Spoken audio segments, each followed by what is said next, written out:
Oh, all right. Woo! Hello, everybody, and welcome to In the Minds of Monsters and Men, the psychology of The Witcher.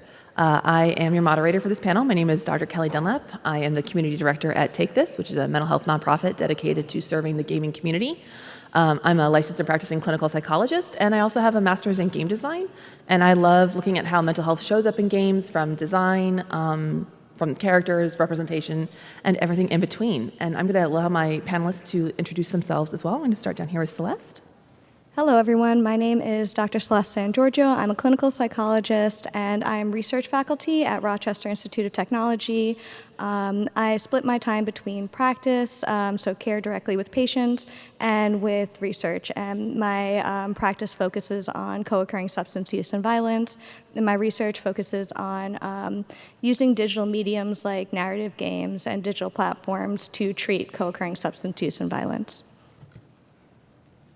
Hi, everyone. I'm Dr. Amelia Herbst. I'm a postdoctoral resident at SavePoint Behavioral Health. At SavePoint, we predominantly treat geeks, gamers, and people in the tech and gaming industry. So I get to play video games with my clients a lot, so I think I'm winning in the career department right now. Otherwise, I'm also the vice president of the board of directors of this cute little con in Seattle, which is awesome, called Geek Girl Con. It's a little place where it's safe for pretty much everyone, and I enjoy kind of being able to help them out. I've just now realized this isn't my in-suits 5:30 yoga class, so, we'll roll with it. Hi, my name's Christopher Leach. My pronouns are he, him. I am a PhD researcher in psychology looking at video games and mental health. I then, like most people in 2024, also produce content of various things, a podcast, do some mental health and disability, like advocacy, making noise. That's what I do. As you can see from the slide, I am a megaphone because I don't have any fancy letters yet. So soon. I make a lot of noise. Soon. Hopefully, one day. Hello. My name is Mxiety. I am a talk show host in the topics of mental health and all the things. I also do not have any letters in front of my name. I'm just really, really into psychology and nerding out over stuff that I really like, which one of the things is The Witcher. I am on the Take This review board, community review board. I'm a Take This ambassador. I've written other stuff and also just here to fangirl. So megaphones. Oh yeah, nice. Megaphones go. We sat like this on purpose. We're like put all the she heard. Yeah, I think that's it. Okay. You're good. You're all good. So we have a bunch of psychologists and mental health people, advocates up here. We've all written professionally about The Witcher as well. And if you're interested in that, you can see on the bottom it says the Zeitgeist of Pop Culture, The Witcher. You can actually download it for free if you're interested. You can also, it is possible to get hardcovers, which are very, very cool. And I may have a couple under the table in case anyone's in Witcher cosplay. Just saying, something to think about. So what we're going to do is we're going to start out, I'm going to ask each panelist something specific about the chapter they wrote, and then we're going to open it up to broader discussions. I'm going to start with Celeste, because Celeste has a panel starting at 6:30, so they're going to need to roll out a little bit early. So you get to go first. Celeste, your chapter was What is Love? Tris, Don't Hurt Me. And Tris, I already hear the grumblings. Tris gets a lot of hate across all of the mediums that The Witcher touches on. So what do you think that people are missing or misunderstanding about her? So I think I really appreciated the opportunity to do a deep dive on this character, and I think that Tris has a very she has an emotional journey in the books and in the games, and I think people also have an emotional attachment to how the narrative is formed and the direction. They feel invested in the direction of the plot, and I think when you have an emotional connection, it's hard not to have an emotional response to the things that feel wrong in the plot. So I think that that's where a lot of that reaction comes from.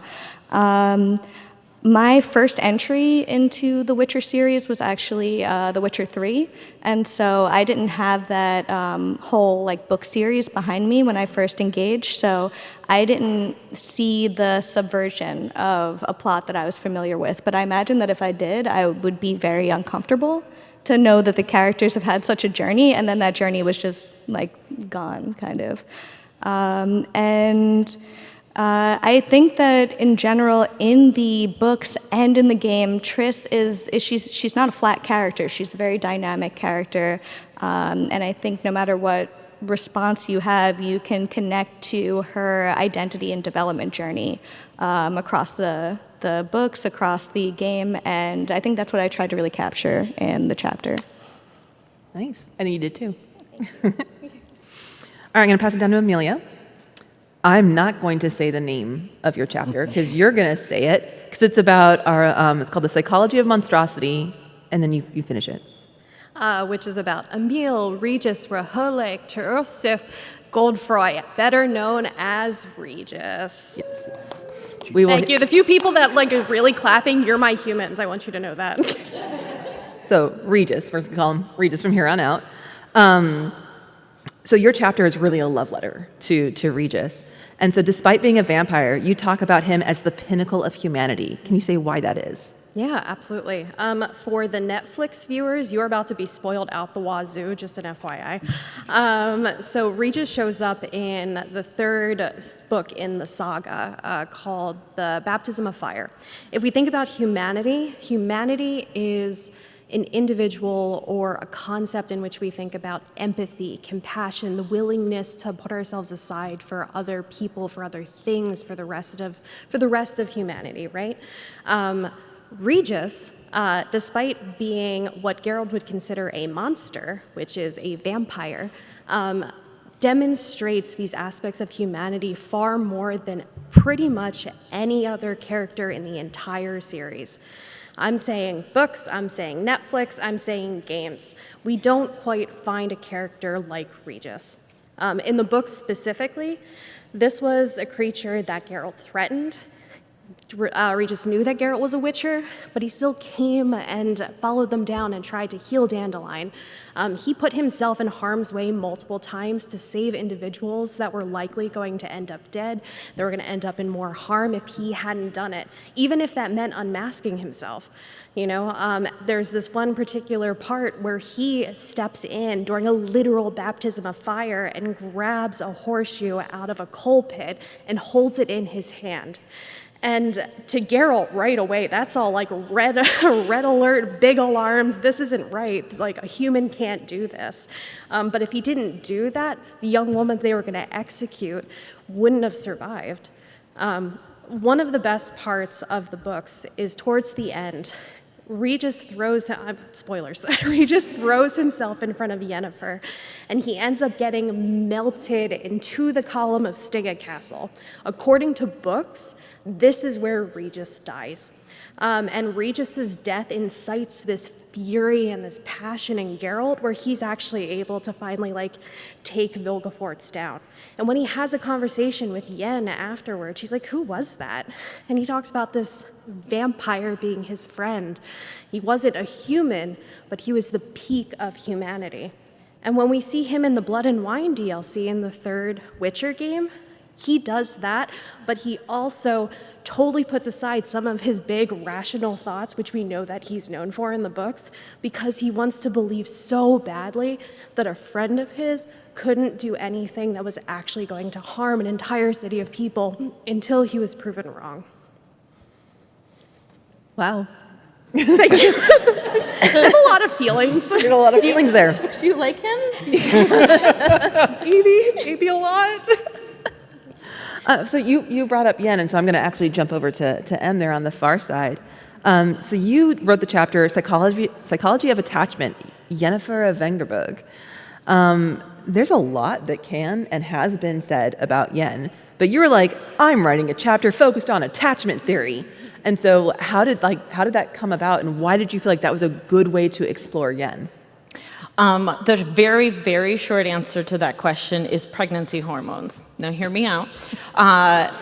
So attachment theory gets quite a bit of treatment just in pop psychology in general. A lot of people talk about, being securely and securely attached, and being somebody from having a traumatic childhood, much, maybe not, being raised in a pigsty like Yen, but wasn't great. And it was definitely, attachment theory in general was definitely top of my mind because I would like to raise a securely attached child, as most, probably parents would like for their kids.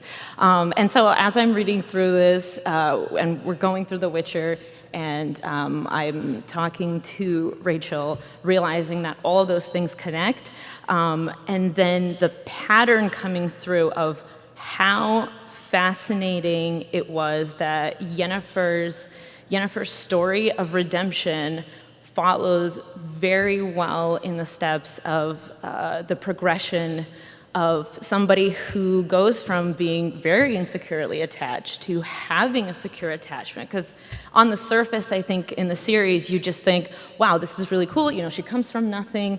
Obviously, she has maybe not so great of a relationship with the opposite sex because she has daddy issues, like on a very, very surface Freudian pop psychology level. But then as you go further, you're like, cool, this person is redeeming themselves and not only just standing up for others, but she goes to her past lover, she reconciles, she apologizes, she recognizes the importance of, in the books, and we're getting there in the series, recognizes the importance of Geralt and slowly starts letting him in despite the fact that she knows that she could be hurt because Geralt is just another dude at the end of the line, and she feels like, dudes have shown all of their cards to her. And so watching her on one hand, the theory of attachment is that you can start, for lack of a better term, broken and feeling alone and not being able to trust other people into coming to your own, learning to trust yourself enough to be able to then let somebody else in and have a healthier relationship. And so where we kind of leave Yen off, even in the third book in her relationship with Geralt, this recognition that I am okay without you, but I want you here, Geralt, even though I know that just like everybody else, you can hurt me. And then, Geralt's got his own issues. But it was really cool to watch her progression as I was interested in attachment theory, then interested in The Witcher, connecting the dots, and then being like, oh, this writes itself. Like, this character means so much to me as somebody who has this redemption arc, and then seeing that it lines up so perfectly with the theory was really cool. Go Yen. Team Yen. All right, and last but certainly not least, Chris, you went a little different direction with your chapter. You didn't actually talk about a character. You did an entire chapter on the ethics of the Witcher Code. And so I'm curious for you, what's something from the Witcher Code that you have maybe embraced in your own life? So I want to stress this to the audience. This kind of came at me from nowhere. I was actually on a Beatles bus tour with Rachel at the time, and she was like, okay, I'm doing this book, and she may have pitched me ideas that other people, maybe on this very panel, ended up writing about. And I was like, let me sit on that, let me think about it. And I went back, and the next day we were chatting, and I went, okay, hear me out. Ethics, though. The entire morality of what people think is right and wrong. I want to write about that. Which, and for context, I was only on the second book of short stories. I was like, yeah, he's banging on about this Witcher Code a lot, Like, maybe I should, there's something to write about here. Luckily, I was right. So I should have put the Lotto one, because ethics actually develops into a huge theme across the books as a whole, right? And even in the games that you make choices, that's ethics. So any armchair philosophers in? Any ethical fans? No? You're all deeply immoral, okay. All right, okay, that's cool. I understand where we are. So the bad things you can do in The Witcher, anyway. So I think one of the things I really wanted to get across, and I will actually answer your question eventually. Okay. But when you think about how the world The Witcher is situated in functions, multiple kingdoms, multiple political groups, and things like this, there's actually such a really great ecosystem of what people think is right and wrong, particularly when there's so much war. Right? That really changes the way people feel about things and the way people will do things during those times that they wouldn't do. I think I literally present the reader with like a miniature trolley problem to get across what ethics is, right? Like, when is it okay to do this or that? So within the context of the Witcher Code, it was really interesting that essentially like Geralt just goes, yeah, it's fake. Just like I say when I want to get out of a job. And the thing that I've taken with me is that it's okay to lie when you don't want to do something if you say it's against your moral principles. So that is something that I do regularly. I say, actually, that really goes against my beliefs and like the Chris code that I have. So it would be really deeply and morally unethical for me to do that. Ergo, I'm going to not do it. It's not gone so well in work, I'll be honest. Like, they're a little bit shaky, but you know, you got to keep trying, right? Okay, so that's a good takeaway. Lying, gotcha. So kind of now opening it up to everybody. One of the things that I know has always sat with me about the Witcher, the books, the series, the video game, is that there's a lot of mental health content in the books, not just in the characters, but within their relationships and within the broader world itself. So it's like a super broad question here, but how do you think The Witcher, any of the versions, handles mental health? Celeste, you want to start? Okay. So I had a colleague who was also a therapist who compared being a therapist to being a detective, because what you're really doing is you're searching for clues and you're getting a deeper and deeper understanding of what the origin point is of someone's pathology, right? Their psychopathology. So what is the path to the psychological symptoms that they're having?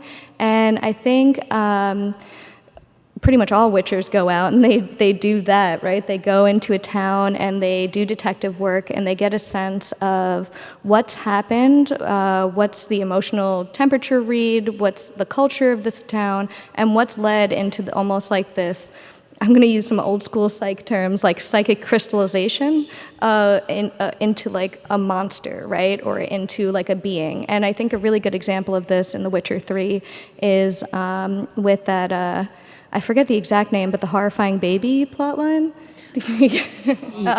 Not the most, tasteful at points, but you can really see how the trauma and this intergenerational trauma and how people hurt each other has turned into something that either can cause further harm or be healed through a very intentional pathway. So, yeah, there's mental health themes across everything in The Witcher. We look at Ciri and even thinking about trauma, just everything that Ciri's been through. When you read the books and you hear everything that she's between what happens to her family, between being separated from Geralt, the pull of all of these different entities and politics that want to use her for different means. Just the girl has aces. Like, I think she checks all of those boxes. Like, it's insane. Can you stop for a second? Yes. Not everybody will know what an ace is. An ace. So adverse childhood experience. Mm-hmm. That's right. So I had to remember what the C was. Goodness gracious. It's the time of day. To Radovid. So for those of you that watched the Netflix series, you just saw that his brother was assassinated. In the books and in the games, it's his father. And then in the third Witcher, we see what that means for all of the mages, for all of the folks that are not human, is that he goes on a killing spree. Like, he responds to his own trauma of having his father assassinated by killing other people. And then even from what I talked about earlier with Regis, like, they clearly coded that woman as being mentally disabled, as needing help, as needing somebody to care for her. And it took like this group of outsiders and one that's a little more invincible than the other to finally stand up to these townspeople that were essentially going to execute her for being something that honestly they probably, being a person they just didn't want to care about, instead of giving her the love and giving her the help that she needs. They're like, nah, she's a witch. People hating on disabled people. This is news. News flash. Oh my goodness. Not in the fantasy world. No, couldn't be. Not my fantasy. So I think mental health generally, like it's one of those things that I think is great because it doesn't fall prey to, like the old idiom, like show don't tell. And I feel like it does a great job of like showing you these characters' experiences as they go on their journey without like bonking you on the head with it too much. And I think that gives you the chance, like, what separates art from entertainment is your ability to perceive it, right? And I think that's one of the great things that comes across, because, like, to build on Siri and to relate it up to my chat, because I want to make it about myself, as she develops and goes through these, traumatic events and grows a lot and does, she does some shady things. She's always kind of asking herself, like, what is right? Geralt is doing this. He knows that in his quest to get to Yen, to get to Ciri, he's doing things that he doesn't agree with, right? And it's that internal turmoil that I think is one of the things that I find most indicative of the series. It's that, like, you really feel that the people are struggling and challenging and championing themselves in these kind of moments, and that it makes them so much more holistic. Even some of the characters that only get like a smaller role, like Milva, for example, like really great stuff there, and the things that like she goes through. So I think just the fact that it feels like a very it's a picture that you can resonate with, and it really kind of like helps. And it also speaks about things in a way that is just like, this is how it is. It kind of doesn't wrap it up. It doesn't shy away. So I think that like it makes a really solid effort. Of course, content warning. I don't know that we could talk about Yen's journey without talking about the fact that she starts attempting suicide. So that's definitely what I'm going to be talking about right now. So if you need a minute, totally. Give yourself that minute, please. But yeah, so we meet Yen, and obviously spoiler alert as well, but we meet Yen. She's completely broken. Tisea comes by, buys her for less cost than a pig, because she literally finds her, in a barn. And so from Yen's perspective, she is faced with the harsh reality that her family doesn't want her, and I don't even, like, what am I doing here, right? And so it almost seems like, yes, what else would somebody do in that scenario where they feel unwanted and they feel like there's no way out? Although as a therapist, I might say you probably would not go the Tisea route and lock her in a room and be like, you ain't dying today. That's probably not how you would go about. But Tisea is not a therapist. And it's the dynamic of Yen waking up after her attempt and saying, you have taken power from me. I have decided I do not want to live anymore, and you have taken that choice from me by forcing me to live. And Tisea saying, you're taking that choice from yourself. I am giving you the opportunity to learn and study here. I am giving you the opportunity to restart your life. And you are taking your own power and choice away from yourself if you decide that you're out. And she says, like, hey, knowing that, if you still want to check out, I'm not going to stop you next time. And of course, we know that starts Yen's journey in becoming like one of the most powerful mages of all time. And it was a very interesting reframe, again, as somebody who has been in shoes similar to Yennefer's, to see. There's a lot of, and I know there's a chapter in the book about how questionable Tisea's choices are as a mentor, but to see somebody come through as a parental figure, to see somebody when you are completely down on your luck and you don't believe that your life is worth something, to see somebody who barely knows you say, I believe that your life is worth something, so let's try this again. I don't know that there's a more powerful mental health theme out there.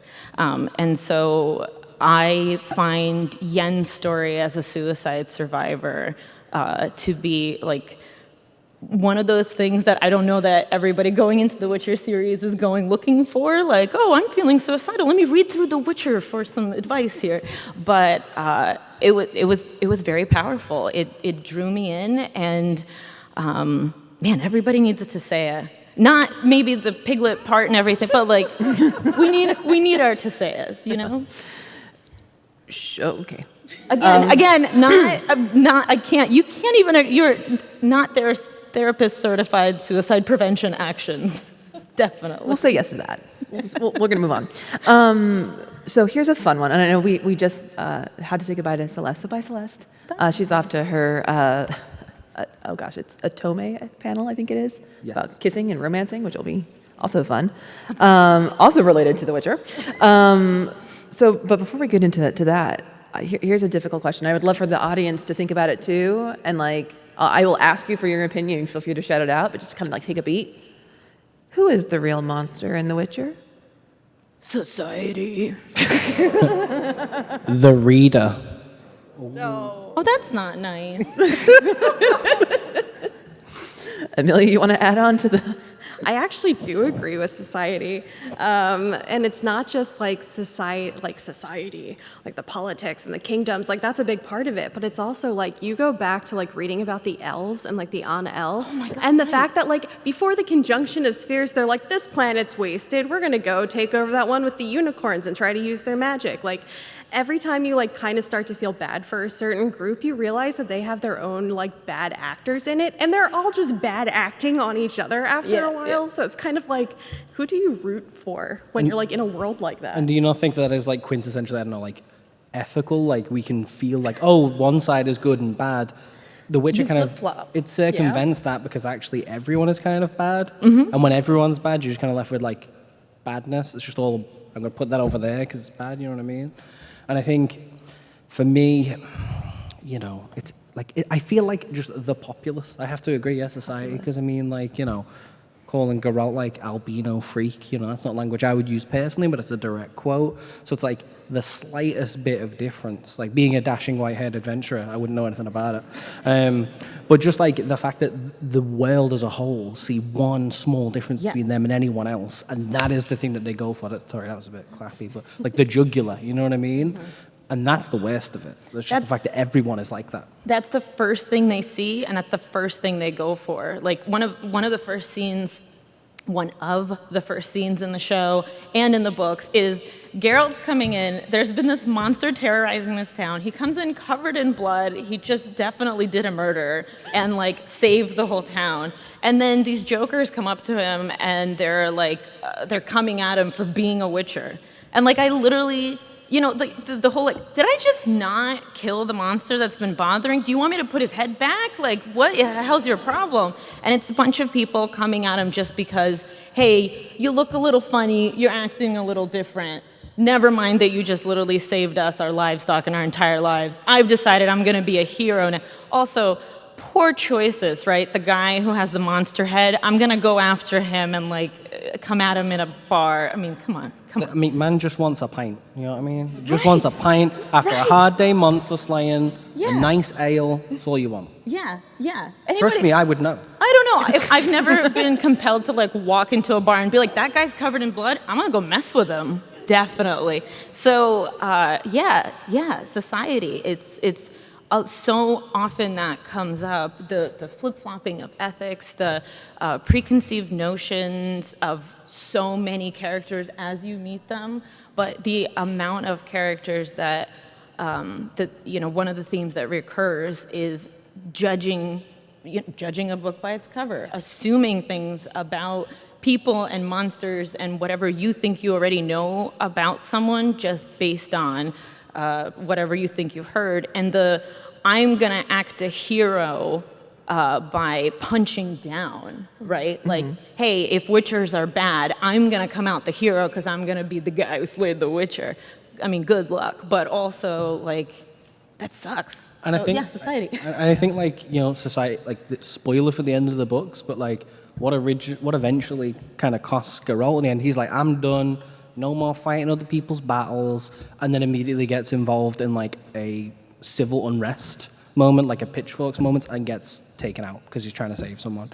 It's people, what are you doing? You've just killed a hero. What are you doing? And that's people's fault. You know who isn't a monster though? Regis.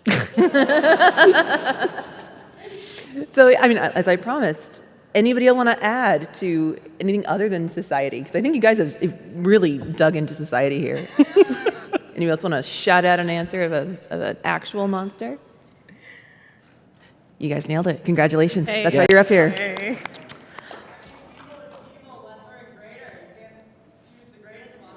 Hey. There is no lesser, there is no greater, there is only evil. I'm so glad you brought that up because that is one of my favorite parts of The Witcher because everybody gets it wrong. And not the direct quote. necessarily. But this idea that Geralt is immoral or amoral. Like there is no, there's no lesser, greater, middling, it doesn't matter. If I have to choose, then I choose not to choose. And I'm like, dude, not choosing is still a choice. And so I think after he has to slay Renfrey, that's when you really see him as a character begin to evolve, and he ditches that idea of neutrality, and that there always is a side you have to take. You don't always have to do it in the way that people want you to or the way that society says, but you can't just not do anything and say that it's no choice and it's neutral, because that is itself a choice and it is a political statement, even if you choose to do nothing. The set piece that happens in is like Triss is like ill on they're in a cargo like thing with like the elves, right, with the dwarves, right, and like Ciri gives this brilliant monologue about how she's never going to be neutral, because they're like, yeah, if we get attacked, you're going to help Geralt, right? And he's like, nah, I don't. That's your train, your problem. Like, aren't we carrying your friend? Nah, not my problem. She's ill. You know what I mean? And that's where like you really see that flip of like, oh, I can actually no longer take that as an out, and it forces him to develop ethically. You know what I mean? Yeah. And so we've talked about some of the darkness of the continent, and other than Regis, what in The Witcher gives you hope? Like, why is this something that we are enjoying and reading and giving our time to? There must be something hopeful in it. No. Okay, off the panel. No, I disagree. The fact that it's dark and gloomy and like presents that ethics is terrible and people are bad is why I like it. I like what I like. Okay, I'm not going to pretend that isn't the case. You can do better. You can do, not you. I'm so sorry. Ouch. Do better. Yes, you too, Chris, can do better. I could, but that would be far too much effort. Let's be honest. There's a lot of redemption in The Witcher. There is a lot of lessons learned so that you can be better. And I think not a lot of people would connect Witcher with Ted Lasso, but I'm about to maybe do it. I'm here for this leap. Yeah. Okay, is this still on point? Okay. Yeah. It's this idea that like people who try to do better inspire us to do better. People who stay the course of, I'm going to try to do the right thing, and I'm constantly learning and correcting, continuing to do the right thing, inspire us to try to keep doing the right thing. Yen gets to where she does because she watches Geralt's sacrifices. She sees Tissa's sacrifices. She wants to do better. She sacrifices her entire ability to do magic because she sees the potential of family, of connection being more important. And that's the theme of redemption and the theme of I am trying to do my best comes up all the time. Counterspell, they only do that because they did terrible things in the first place. So But like people- it's like, oh, like it's great to redeem, but if you don't do evil things, you don't have to redeem, right? But people do people do bad things. I've done bad. I mean, I don't know. I haven't done Yen bad things, but like I've done some stuff that I'm not proud of. But if I don't get the opportunity to do better, if I don't have somebody who's like, you know what, not only do I believe that you can do better, I will extend my hand and help you do better, then nobody does better. The fact that Geralt comes back for Yen over and over again and shows her over and over again that she can trust him and that he's worthy of having her trust, and then he doesn't, but okay. But the fact that there are characters that continue extending the hand in like, we can do better. It's a story of redemption. I don't know why I'm vehemently defending my position so much, but like litmus test in the audience, right? If you've played the Witcher games, what choices do you make? Do you make the good moral choices and everything is sunshine and rainbows, or do you do the bad thing? What sunshine and rainbow choices are there? What game? Yeah. Like the morally good choices, like, oh, I won't do Okay, anything so evil. first of all, CD Projekt Red loves to do this thing where you try to make the good choice and then it's the bad choice. It's Then just- it's the very Isn't that is my point. Thank you very much. But that just Thank goes back you. to like the traditional life. Goosebumps choose your own adventure. If you choose the right thing, that's when you know you're surely going to die. Like Yeah. they're just piggybacking off that. Yeah, but I don't know. Oh God, it's so cheesy. I'd rather die knowing that I did the best I could by other people. I mean, I agree entirely. Once again, who did I write about? So of course I'm going to agree with this point. Anyway, so on to Regis. You all haven't heard about him. But Have you heard the good word about Regis? Listen, if anyone wants to talk about it, I'll be here all night. But no, for real, because there is so much redemption. Even just watching Geralt's own growth, Yeah. like from like the first few books to like Blood and Wine, which is like, you know, CD Projekt's Red version of retiring him, and realizing how different of a character he is. Just the fact that like he comes across this monster that's like absolutely going to destroy it in a city full of people, and he's still willing to go, well, I trust you, friend. Let's see what we can do. Like that's not necessarily the case. Is he skeptical the whole time? Yes, but you know, he's willing to slow down, really think through things, and want to do genuinely the best for everyone that's involved. And that growth arc is incredible. So, I mean, Unless Ciri or Yen are concerned, then everything's out the window. that's true. Thank you. Geralt goes from grunting to being able to like provide kind, soothing words to Ciri because of how important she is to him. Yeah. I rest my case. We should probably, if you have any other questions, we should probably let you do. I'm loving this. So Just go for it. adversarial. I'm like, I mean, the next question I have is also pretty controversial. So if there's anything else you want to finish this one up on.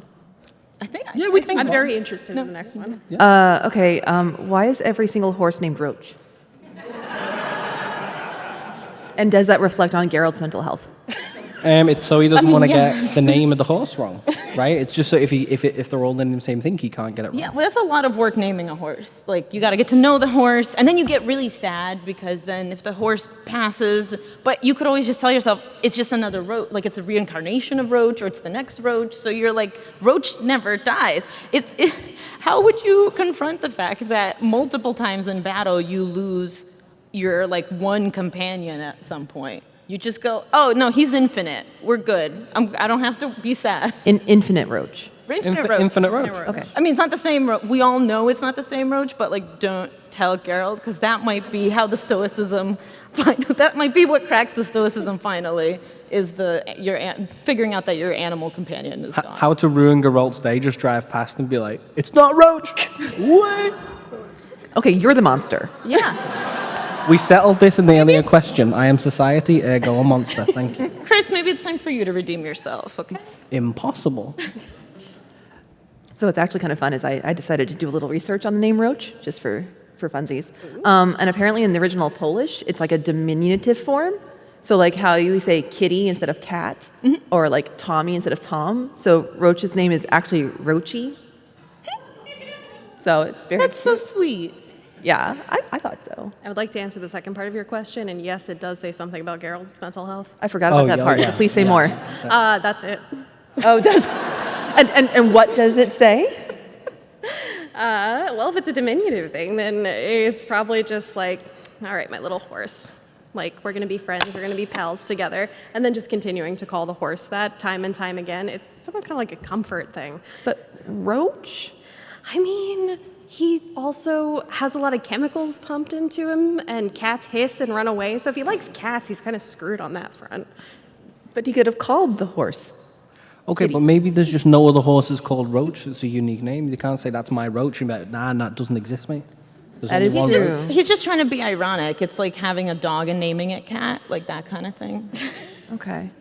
It's not that deep. I can't believe I'm saying that, Kelly. But.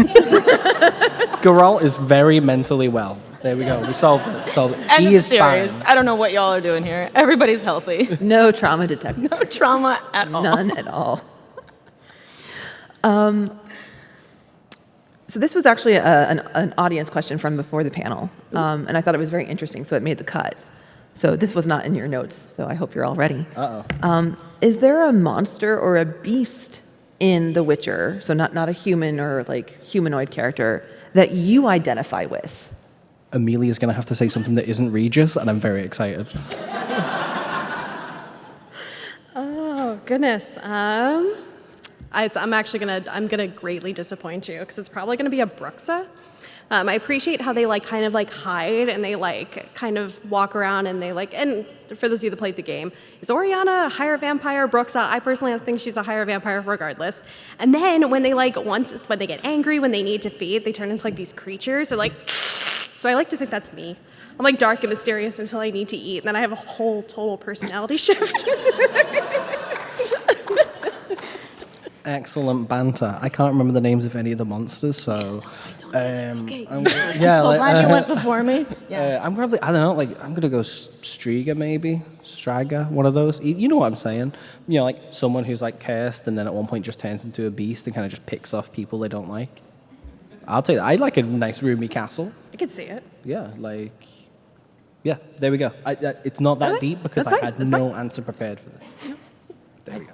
I just identify with Yennefer, so I'm kind of doing the Regis thing with it. So I mean, I love the ethics and the morality of all the beasts and everything, but I don't have a, sorry. Well, I mean, it's one of those where like Geralt defaults to his Witcher code that's not real of like, well, I won't kill something that's sentient, right? And that opens up this broader debate of like, well, like where does he draw the line with the monsters? And particularly in the game where you get like that great variety, there's like oh, well, this is a creature that had this origin story and became this and developed that I think provides you with a more of a question of like, is this okay? And I think that helped bring a lot more depth to like the monsters. Like they're not just color paletting, like it's now a blue flan and now a red one because you're in a different zone. They have that a bit more like life to them, I guess. I relate to the geese in town. Nice. The geese. The geese, yeah. Yes. I mean, Yeah.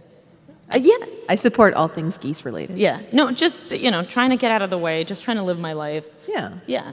I was like, I have to have something there. That's what it is. The first image that came into my head then is running through, and then all of the like chicken and geese are running out of your way, and I was like, that's me. Because if I saw Geralt, that would be me. Mm-hmm. So yes. Fair. Yeah, I would tend toward Banshee. I also like to scream at people if they wake me up. Hey. We're very aligned in that. Yeah.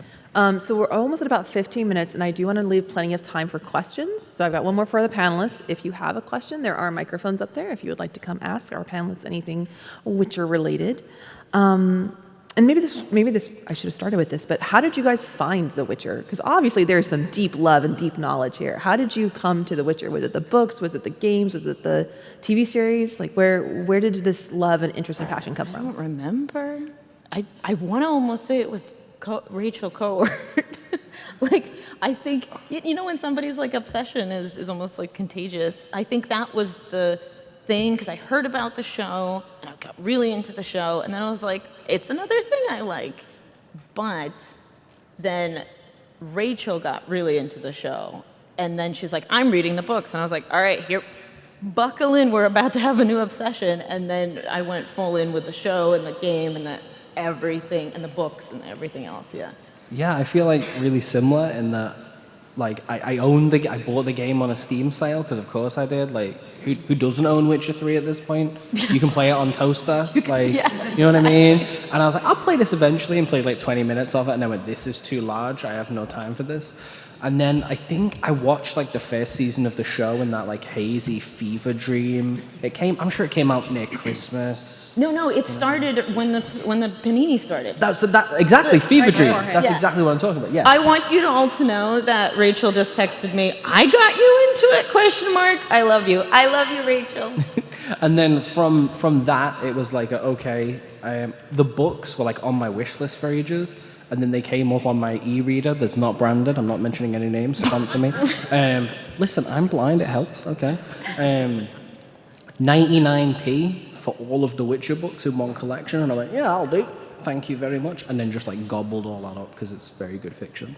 So like I've consumed more of the books than any of the other media, and I do truly legit think that is correlated with being asked to do this project. Yeah. As I mentioned, I was 2 books in, like at the start, and then was like, yeah, cool, and just went for it. Yeah, it doesn't take a lot. You're like into it, and then one of your friends gets really into it, and then you're like, no, I'm really into it. Sorry. So Amelia's is going to be, so I had this dream about this vampire, right? So it actually came after the first love of my life, which is the Elder Scrolls. I played Skyrim. Thank you. I love you all. And they're like, you like fantasy, you like open world games. What about The Witcher? And I was like, yeah, sure, I'll try it. And then I tried it, and I got annoyed with the mechanics, and then I put it down, and then the panini happened, and then I picked it back up, and then I met the first love of my life, Regis and Toussaint, and then that was it. I decided, and they're like, do you know he's a character from the books? And I was like, is he now? So then I read all 8 of the books over the course of the summer during 2020, and I just continue to consume Witcher stuff ever since. So One last thing. Have you all seen Henry Cavill? What got you into the Witcher series? He's a very handsome man. I almost forgot to mention it. I have rewatched him putting together that PC a few times. Okay. Can I ask? Respectfully. Respectfully. Amelia, do you have any thoughts on the casting for Regis in the show? wow, I was expecting somebody else to ask me that. I'm surprised it's you. I'm interested to see what happens. So for those of you that don't know, they actually cast Lawrence Fishburne as Regis, and I think temperament-wise, he's gonna nail it. Hey, Netflix Witcher, you guys are amazing, wink. There's been some creative decisions that make me a little anxious, but I am very interested to see how he takes Regis and spins it in a way. I want to know if it's book related. I want to know if he watches the games and if he tries to combine those types. Read my chapter, sir, please. If you're out there, it'll give you everything you need. So I'm very curious to see what happens. I'm not upset. I'm not excited. I'm more so in this middle ground of intrigued. All right. So we're going to hand it over to the questions. We'll start on this side.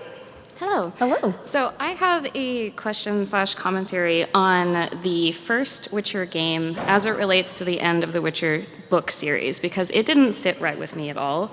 Specifically, the relationship between Geralt's lack of memory and Triss and the Alvin, the kid that came in, and how they were sort of like playing house as a mimic of what Yennefer, Ciri, and Geralt had in the books. And so I would like to hear your opinions on that as mental health professionals and content creators. Go ahead, Amelia. I am It's so yours. sorry. Those of you that are Triss fans, I respect you. Go get it. I don't know Good that job. it's legal for us to talk about this without. I know it's kind of tough with Celeste Yeah. here, but go ahead, Amelia. You can do it. She could argue with me if she were here, trust me. I too did not enjoy that. I personally see the 3 games as fitting in right towards the end of Lady of the Lake, before that last chapter where Geralt and Yen get married. And the fact that, the symbolism's all over there. Triss is acting like Yen, having this kid there for Geralt to worry about and take care of is just like Ciri. It feels like, I'm so sorry everyone, it feels like pure manipulation, which is the only reason why Triss doesn't sit right with me, even though she's a lot nicer and palpable of a character in the 3rd game, and I understand why everyone loves her so much. It is so scary to watch her mimic that for him, and him just assume that's what his life is like. I'm going to just be really ambivalent to no one's surprise and just be like, just what they wrote for the game, and full respect, CD Projekt Red, they needed something. I feel like it makes copium sense in the canon. It's separate, it's distinct, it's like more of that thing that you like in a slightly different flavor, and I just kind of accept it, and therefore not think about it too hard. I think Amelia is one of the few people I know that's played the first game. Yeah, I did not play the first game. I think I also own that on Steam, because it was like £1 one time. All right, over there. Considering how traumatic and potentially lethal the Trial of the Grasses is, if its secrets were rediscovered, should a new generation of Witchers be created? Who gets to decide that is my question. Is there, because at one point Ciri wants to become a Witcher, right, and does everything in her power to. So can I choose for myself? Yes, I'm going to research the living bejesus out of this and try to figure out the code and do it, knowing that I might die. Yes. Should a bunch of orphan boys be selected to go through the trials? No. I mean, you know, I think it's really good to retrain and upskill, you know, especially through the Panini. right. Like, I could retrain as a Witcher, you know, that was a thing I could do in my backyard. Are you writing a LinkedIn job posting? Yeah, I've upskilled, right? I've retrained, right? And I think, I don't know, you know, I think it's an ecosystem thing. I think if you were going to be really big and haughty about it, you could be like, well, actually, if we saw the conjunction of spheres and we kind of closed all the portals and no more monsters were coming through and not being created, you therefore don't need witches, ergo you shouldn't do it. I mean, I'm generally anti-eugenic. Will always exist. Well, especially when it's society. But like Geralt doesn't want to just take out society because that's where I'd go. So I think like it's Good question. yeah, it's one of those where if there is a necessity, then they're the best people equipped for the job, right? And therefore, you know, a witcher's got to eat. You know what I mean? So yeah, I think the combination of the choice and the necessity, because a world without monsters that aren't society, then what's a witcher going to do? And therefore, it's going to be rough, and then they'll get targeted, and you'll get what, you know, the cycle that you kind of see in the books. Also, Geralt kind of denounces being a witcher towards the end of the books and that type of thing anyway. So he kind of says like, oh, well, there's no need. Yeah, it's complicated because they need to do that when they're teenagers, which is kind of a hard age because you want to be needed, but then if you're like orphan boys like Geralt who just kind of gets scooped up, you're not really given a choice. You have to survive. So I would like to say that if that's something for the future, I think it should have been a choice. But, you know, I don't know if anyone saw the animated series. Like, it looked rough. It looked rough. So I'm definitely more so on that. Probably not. Child abuse bad. Yes. Yes, child abuse. No. And like at what, 23, I signed a document saying I'm going to pay back all my graduate student loans. Oh, that like I didn't know what I was doing even at that age. So I don't know if people can actually make an informed choice for something that big. But it is a very interesting question, and I think you've got us all thinking. I also am a witcher, so obviously a bit biased. Thank you. And now you know. Now you know. Yeah. Hello.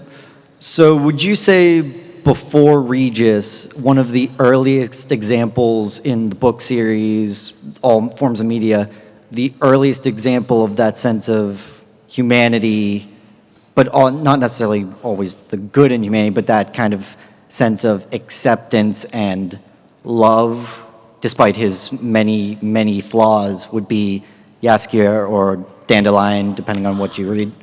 The way that you started that off, I was like, he's going to say Dandelion, he's going to say Dandelion, he's going to say Dandelion. Yes, 100%. Because even despite some of his misgivings, like, and the fun behavior that we get to know him for, yeah, like even when like we believed Regis died and then in the first Witcher game, like if you have that party at Shawnee's and if you talk to Dandelion, he's the one that's like, you used to be friends with the monster Geralt, like reminding him of his own humanity. But yes, 100%, I think Dandelion's probably the earliest example we see of that. Yes. I love Dandelion. Thank you. Joey Beatty is the best casting decision ever. Yes. So good. Fantastical. Everybody needs a friend like Dandelion. Hello. My question is in regards to when Ciri kind of makes that switch to Freya that we're at in the. So spoilers for Netflix shows because that just happened. But is that kind of a question for you, Chris? Do you think that's her taking the Witcher code to like an extreme? In what is right is wrong? I think we touch on the mental health notes, and ultimately, Ciri has this internal turmoil of like, am I doing and is this right? Mm-hmm. But ultimately, she's just trying to survive. Right. She's in like a really rough spot. She's getting hunted by that guy whose name escapes me, who's like really evil, but also like really skilled. Mm-hmm. I'm like, what else are you supposed to do? Like the war. Flame. Dude. Yeah. Yeah, Flame Dude. Okay, yeah. I think. Yeah, Flame Dude's. I mean, does everybody know what we're talking about? Flame Dude. Yeah. Is there another? Yes, no, whose name Flame is Dude. also not coming up for me right now. Yeah, you know, she's getting hunted by a bunch of people. She's in a bad spot. Like, what else? When the whole world's after you, you may as well go undercover and do some crime. Right. Like, why not? Like, cool. And I think ultimately... You heard it here first. You wrote the ethics chapter. He said it's okay. Yeah, no, exactly. So I think, again, what I think it highlights from the story is that you see her discuss this in, like, I think it's the 5th book, Tower of the Swallow. She has that big discussion. It's like, I'm doing what I need to, and I don't necessarily like that, but it's a necessity. And I think that's the growth. It's the balance of saying, I maybe wouldn't do this every week, but this was a necessity in this instance. So, yeah, I also think from a psychological point of view, it's really fun that she takes that other moniker to embody that. But, you know, that's a whole nother panel. Bring us back. Fill out the survey. Yes. At least personally for myself, my only large exposure to the Witcher series has been from the Netflix shows and then a little bit of the third game. But one thing that I've kind of begun to pick up on the show, and that's I'm sure going to be an arc in a storyline, is that Geralt seems to have a lot of devoid emotions in him. And in terms of any psychological, I don't know, of those more pop or common type of, not common, but like diagnoses, how would you, I guess, personally diagnose Geralt in terms of what maybe psychological pathology he might have with those like devoid emotions? Can I take this one without the diagnosing him part? Because we wouldn't. We wouldn't. Because we're not his therapist. I'll leave that to Kelli to disclose, to do the disclosure part. But man, the dude just practices stoicism. How many, I don't know about you guys, I know a lot of tech bros who are like, I am just like really into stoicism, and so I don't have any feelings and depression, like I don't, Tim Ferriss, I think, is like really into it, and so it's this idea that like, obviously, Witchers are forced into stoicism in their transition. But yeah, I mean, if you think about it from the beginning of his arc, even in the show, I just feel like it's like a little protective mechanism. Like if I have no feelings, then you can't hurt my feelings. So it's that like I will be stoic so that I don't ever get hurt. And I think the important thing is that it's that being a Witcher that is like, oh, we've removed the emotion, and him beginning to feel it that makes it important, right? It's that actually development of even when these things have supposedly been removed entirely, there's still that residual bit of, you know, emotion that comes through. Now we've connected Geralt to Spock. Yes. I want to make sure I connect him to as many other fictional characters as possible. Yeah, I was going to say it was the trauma. Yeah, drama. Big T. That's it. Big T drama.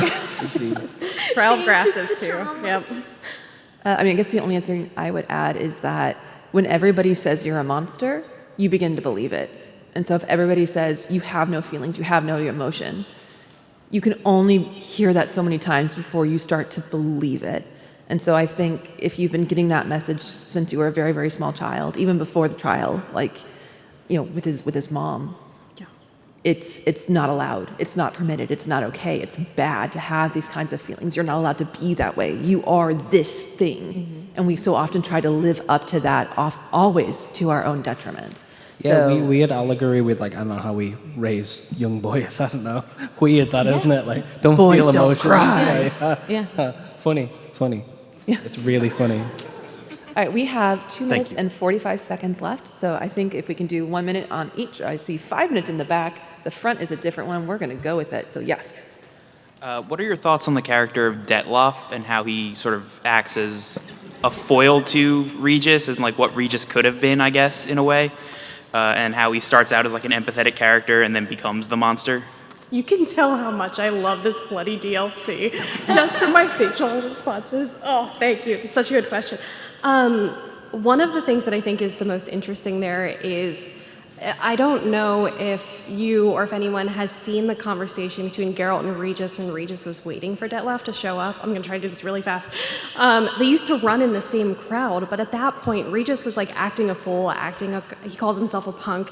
And Detlef is like, that's too much for me. Like, and he's the one that's more stoic, pulls himself back, doesn't do anything. And Regis is the one like, you know, scaring the locals for fun. And then watching how Regis goes through his recovery from addiction and getting buried in the ground for 100 years and then having to sit with that and then realize that, like, this isn't the life that I want to live anymore. And then Detlef continues to run with his pact and really doesn't grow from that, right? So it's interesting to see that if Regis didn't kind of like bottom out and have to like come back up from the top and learn from that, he could have continued to be just like Detlef, if not worse. And of course, you know, we've got the whole thing with Sienna and then triggering Detlef's emotions, and Detlef doesn't know how to deal with emotions. That's a whole thing. But I think that's an excellent point. If Regis didn't hit rock bottom, we would have seen that exactly the same. So it's interesting having those two characters that are friends and then enemies towards the end. And it has to do with your experiences and your friendships and your connections, what you learn and grow from. I hope that answered your question. Yes. Thank you. That was amazing. All right, go ahead. Yes, last question. Yes, so a character we haven't talked about a lot is the Feathered Knight, Kahir, and obviously very different in Netflix and the books, but in the book specifically, he goes through his own sort of society-based redemption arc, very separate from some of the other ones. But I just was interested in your thoughts on how like his redemption arc compared to some of the other ones that we've talked about, and how Geralt had very interesting interactions with him over the course of it, and how. I mean, I'm conscious of time, but ethics, innit? He just goes, actually, am I the bad guy? And then goes, oh, that's not good. I want to be the good guy, and changes sides. And that's it. And he follows his own moral compass that goes against those political views and sorts it out, and it's wonderful. It's also one of my favorite, to watch him go from what he was until all the way at the end where he was like, what I care about is making sure that Ciri's okay, and I'm willing to put myself aside, I'm willing to put everything that I know aside in order to do it.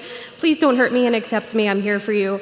Like, I loved Kahir towards the end. Like, such a good character. I think it's so interesting to have a character like that where he is wrong.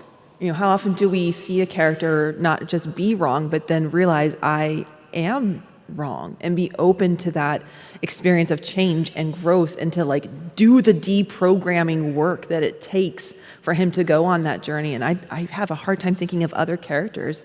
Like we have like, bad to good arcs, but his is like he thought he was the good guy and then realizing I'm not the good guy, but that's who I want to be. And that's such an interesting journey that he takes. Do you want to close it out? No, ditto. No. Okay.